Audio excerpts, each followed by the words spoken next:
तर निप्पाणीकरांनो, आज आम्ही तुम्हाला निप्पाणीच्या शेजारी असलेलं गाव शिरगुप्पी याच्याबद्दल माहिती सांगणार आहे। तर हे गाव छोटं असून याचा इतिहास खूप मोठा आहे।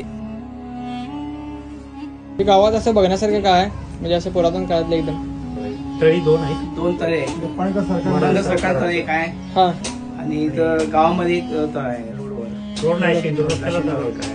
म्हणजे की सरकारनं बांधलेला आहे का निप्पाणी? हा पण सरकार बांधले दोन तळे पूर्वी बांधले। ओके.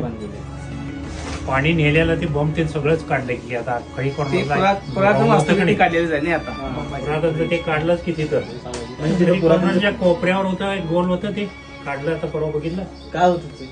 इथं खरी कॉलनी होती की बॉम्ब त्यामधून पाणी जात होतं ते सायपण पद्धतीने पाणी जात होतं सायपनच्या रस्त्यावर तळ्या गेले, त्या तळ्यात खाली तळ्यातून पाणी जात होतं ते. हा त्याच्यावर पाणी पास होत होतं. ते निप्पाणकर वाड्यात पाणी पास झालं. म्हणजे इथनं पाणी निप्पाणीकडे वाढत जात होतं।